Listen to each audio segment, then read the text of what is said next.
पुरस्कार दिला गेला, आज सन्मान झालाय, त्याबद्दल तुमच्या भावना मी कृतकृत्य आहे. मी समाधानी आहे. एकंदरीतच तुम्ही म्हणले की भाजप आणि शिवसेना एकत्र आली पाहिजे अशी तुमची भावना होती. मात्र आता महाविकास आघाडी सत्तेत आहे आणि मोठ्याने बोला. महाविकास आघाडी सत्तेत आहे आणि एकंदरीतच तुम्ही म्हणताय की भाजप आणि शिवसेना एकत्र आली पाहिजे. याच्या मागचं नेमकं कारण तुम्ही सांगू शकता? ज्या कारणाकरता बाळासाहेबांनी आपला देह ठेवला, बाळासाहेबांनी ज्या करता आपली शिवसेना स्थापन केली, ज्या मराठी माणसाला एक आधार वाटला, त्या बाळासाहेबांच्या आत्म्याला किती यातना होत असतील ह्याची कल्पना फक्त जे आत्ता बाहेर राहून फक्त बघतायत त्यालाच येऊ शकते. त्यातला मी एक आहे. माझी सख्खी आते सासू ही बाळासाहेबांच्या महिला आघाडीची पहिली शिवसेना प्रमुख. बाळासाहेब माझे स्वतःचे मामे सासरे. तेव्हा बाळासाहेबांची भाषणं ऐकून महाराष्ट्र गेली 40 वर्ष तृप्त झालेलं आहे. त्याच बाळासाहेबांच्या निधनानंतर राजकारणामधले जे खेळ चालू आहेत ते इतके विचित्र स्तरावर पोचलेले आहेत की त्यामध्ये मराठी माणूस असो किंवा आता महाराष्ट्रापुरती बोलायचे तर महाराष्ट्रातला माणूस हा भरडला जातो. लोक अस्वस्थ आहेत. कल्पना नाही तुम्हाला. प्रसारमाध्यमांना फारशी कल्पना नसते. आमची सारखी माणसं फिरत असतात. सर्व क्षेत्रातल्या लोकांशी आमचा संपर्क येतो. सुदैवाने माझ्यासारख्या माणसाच्या सुदैवाने सर्व क्षेत्रातल्या हुशार आणि चांगल्या लोकांशी संपर्क येतो. त्या प्रत्येकाचं हे म्हणणं आहे की हे चुकलेलं आहे, सगळं गणित हे गणित चुकलेलं आहे. परंतु हे गणित सुधारायचं असेल तर अजूनही वेळ गेलेली नाही. ज्या संकटाच्या कड्यावरती आत्ता आपला देश उभा आहे त्यातून त्याला मागे खेचायचं असेल तर BJP आणि शिवसेना यांनी एकत्र आलंच पाहिजे अशी माझी श्रद्धा आहे. बाळासाहेबांचा उल्लेख केला. चालू आहेत माझे प्रयत्न चालू आहेत.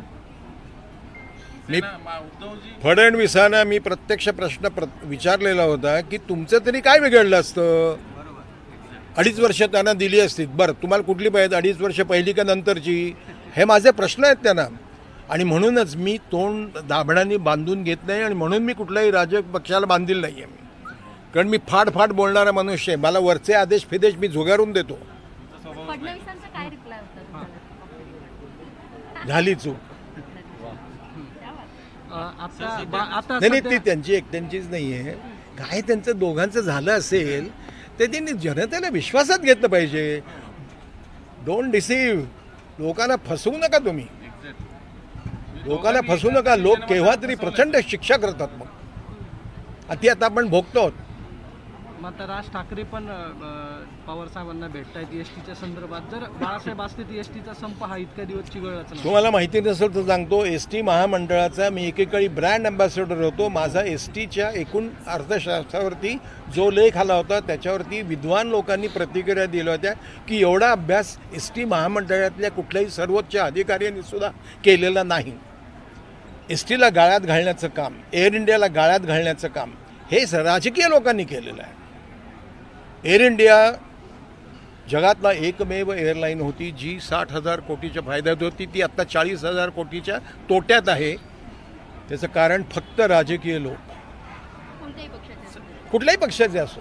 एसटीचा संप मिटला पाहिजे. कारण की एसटीचा संप मिटला पाहिजे म्हणजे एसटी दारोदारी जाणारी आहे. ती काही नीता ट्रॅव्हल फिता ट्रॅव्हल हे नाही आहे. एसटी रस्त्यात बंद पडली तर दुसरी एसटी ताबडतोब मागून घेतात. 18,000 बसेस आहेत त्यांच्याकडे.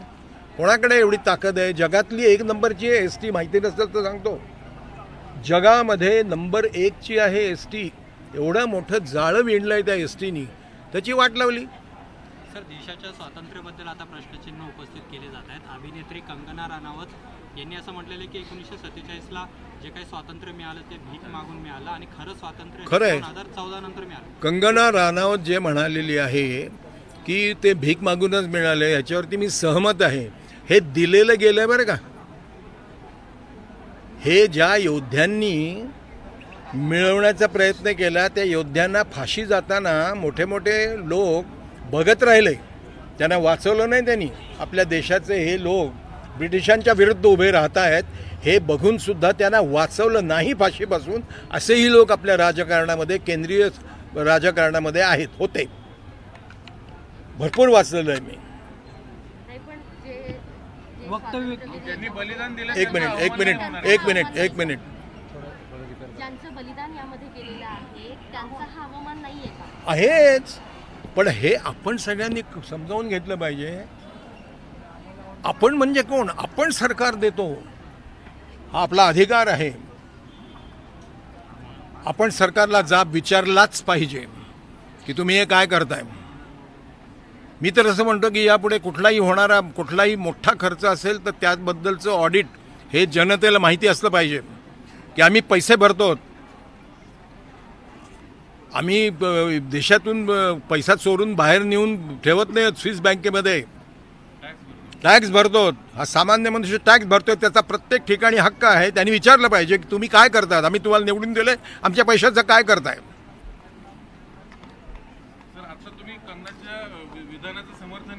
हो बरोबर आहे भाऊ, भीक मागूनच मिळालेलं आहे ते. हे कोणाच्याही मदतीने. तुम्ही शेषराव मोरे वाचलेले आहेत का? वाद आहेतच नाही इतिहासावर. नाही वाद. हे बघा मतपेटीचं राजकारण गेल्या 25 ते 40 वर्षात सुरू झाल्यापासून वादाला काही कमी नाही आहे. कुठल्याही अगदी फडतूस कारणावरून वाद निर्माण होतात. नाही याच्यामध्ये सगळे आले, सगळे. एकही पक्ष असा नाही की जो वादामध्ये पडत नाही आणि काहीतरी काड्या घालत नाही. कोणीही नाही, इन्क्लुडिंग बीजेपी.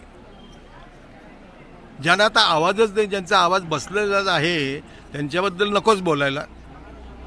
परंतु ज्यांचे आवाज अजूनही आहेत, चिवचिव करतायत, अशांना सुद्धा काही बोलते, वाद घालतात. सर सध्या तुम्ही स्वतः उल्लेख केला की हे चुकीचं आहे, सेना बीजेपीची युती तुटणं. इथून पुढे तरी तुम्ही झालेली चूक सुधारण्यासाठी स्वतः पुढाकार घेणार काही? सेना भाजपने एकत्र घेईन मी, उद्धवजींशी बोलेन, स्वतः जाऊन पर्सनली जाऊन भेटेन, देवेंद्र साहेबांना सांगेन. ही जबाबदारी आहे. हो, तुम्ही लोक प्रेम करता, जर फॉलोअर्स असतील तर we have to do something to save our country. युतीला जनाधार दिला होता बेसिकली. हो, त्याचा अनादर होता एका अर्थाने महाविकास आघाडी. होतोय नाही, झालाय ऑलरेडी. लोक वैतागलेले आहेत. सर्वसामान्य मनुष्य जो शिवसेनेला मानत होता, तुम्ही ते मोर्चे आणि शिवसेनेचा बंद म्हटल्यानंतर घाबरून बसता, तर तसं नाही आहे. त्या दृष्टीने मी म्हणत नाही. बाळासाहेबांची शिवसेना जी होती ना, ती जी पिढी आहे ना, ती खचली आहे. या पिढीला सुद्धा त्यांनी हे दिलं पाहिजे की आम्ही परत येतो, महाराष्ट्रातल्या जनतेकरता आम्ही परत येतो. ते लहान भाऊ मोठा भाऊ उलटं झालं तरी चालेल, पण त्यांनी एकत्र नांदलं पाहिजे, असा माझी खूप प्रामाणिक इच्छा आहे. औरंगाबाद अमरावतीमध्ये नांदेड दंगल सुरू आहेत सध्या. हिंदू मुस्लिम याच्यामध्ये निश्चितपणे दरवेळेला अनेक वर्ष वाद होतील. याप्रमाणे सर्व राजकीय पक्ष, भारतीय क्षितिजावरती, राजकीय क्षितिजावरती जेवढे लोक आहेत मतपेट्यांचं राजकारण करणारे, ते सगळे हिंदू मुसलमान तेढ, मराठा ब्राह्मण तेढ, दलित ब्राह्मण तेढ, दलित मराठा तेढ, मुस्लिम मराठा तेढ, हेच करत आलेले. फक्त मतपेट्यांचं राजकारण, दुसरं काहीही नाही. सर तुम्ही आता मोदी साहेबांचं भरभरून कौतुक केलं, परंतु त्यांच्या भरभरून कौतुक फक्त देशाकरता मोदी साहेब जे काही करतात त्याकरता. मोदी साहेब ज्या वेळेला पक्षाकरता काम करतात तेव्हा मी त्यांच्या बाजूने उभा राहत नाही. परंतु आता महागाई प्रचंड वाढलेली आहे. महागाई मोदींनी वाढवली. तुम्हाला माहिती आहे का ओपेकमध्ये किती बॅरलचं किती किंमत झाली आहे? बाकीच्या गोष्टींचा तुम्हाला हॉटेलमध्ये 10,000 हजार रुपये तुम्ही एका संध्याकाळी खर्च करू शकता. हां, तुम्हाला एक मनुष्य देशात 70 वर्षाची घाण साचलेली आहे ती साफ करतोय, त्याला मदत करणं काही काळ का होईना हे तुम्हाला करता येत नाही. प्रकरण जे घडलं त्यानंतर अनेक विविध खुलासे होत गेले, कसं या प्रकरणाकडे बघताय? No comments. नाही, नो कमेंट्स म्हणजे एवढ्या करता नाही की ते बॉलिवूडमधले ते काय शाहरुख खान आणि आर्यन माझं काही वाकडं करू शकत नाही. मी त्याला घाबरत नाही. फडतूस विषय येतो. 21व्या वर्षी जेव्हा माझ्या मराठा समाजातला एक मुलगा गोळी लागून मरतो बॉर्डरवरनं, तो हिरो आहे, आर्यन हिरो नाही आहे. हे जेव्हा तुम्हा लोकांना कळत नाही ना, तेव्हा तुमच्या बुद्धीची मला कीव करायची वाटते.